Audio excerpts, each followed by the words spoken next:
So mobile learning is essentially typical the usual e-learning that you would take on a desktop, but it would be you would take the course on a mobile device such as a phone or tablet, and you could and because the device is mobile, you can take it anywhere you want, take it with you on the bus, take it with you anywhere.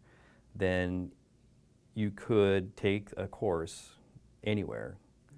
And maybe not necessarily, you might not even necessarily have to be online if you downloaded some content to your device, so you could take it offline.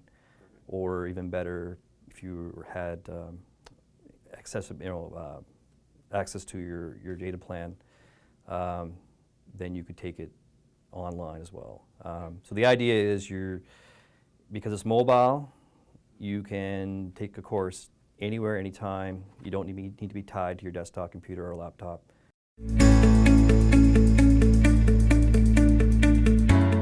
So you've got the Android operating system, you've got the Apple operating system. You also have tablets, so again, Apple has their own tablets. There are many Android-based tablets. So the range is, it varies from small phones to a medium-sized tablet, and sometimes there are phones out there, they call them phablets, because they're kind of in between, they're huge phones.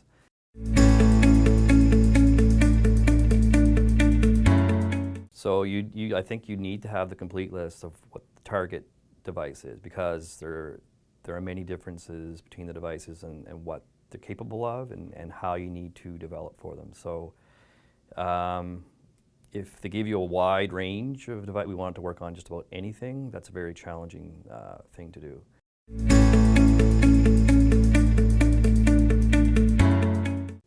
What I think you would need to do is to have a very specific set of specifications, and a specification document that says this courseware, this mobile learning will work on these devices with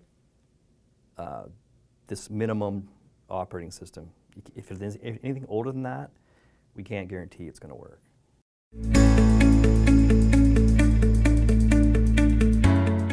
It just gives the learners more opportunity to access the learning. They're going to be more likely to take the training in many cases, because everyone's strapped for time.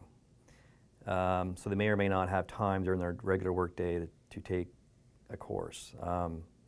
However, they do have lots of downtime when they're away from their desks. They're waiting for the doctor appointment. They're waiting on the bus. Or even in the evening, because everyone's constantly on their phones or tablets.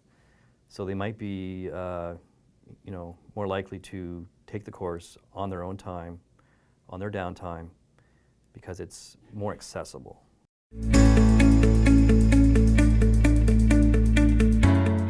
So I would say essentially that would be upwards of twice the cost, just because of all the time and the upfront development costs, the testing involved, troubleshooting all these little quirks that you're going to run across with these different devices. So it just depends on what the specifications are.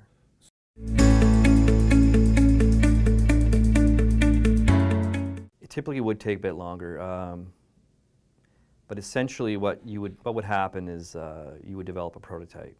This is how I would approach it. A proof of concept prototype, a sample course with just a little bit of content, and has most of the elements that you would have in a typical course that you will develop later on, and test it. And at the very get-go, you could anticipate and troubleshoot any problems you'd have. So once you get that initial prototype developed, iron out all the kinks, figure out all the technical challenges that you may come across to make everything work on all these devices, or however many devices there are. Then from that point on, when you go to actual full development, all of those issues should be mostly solved.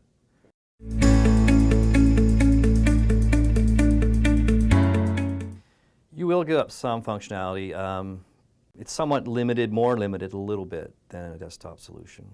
But there are ways around delivering this similar experience, just a little different, while not taking away the total experience.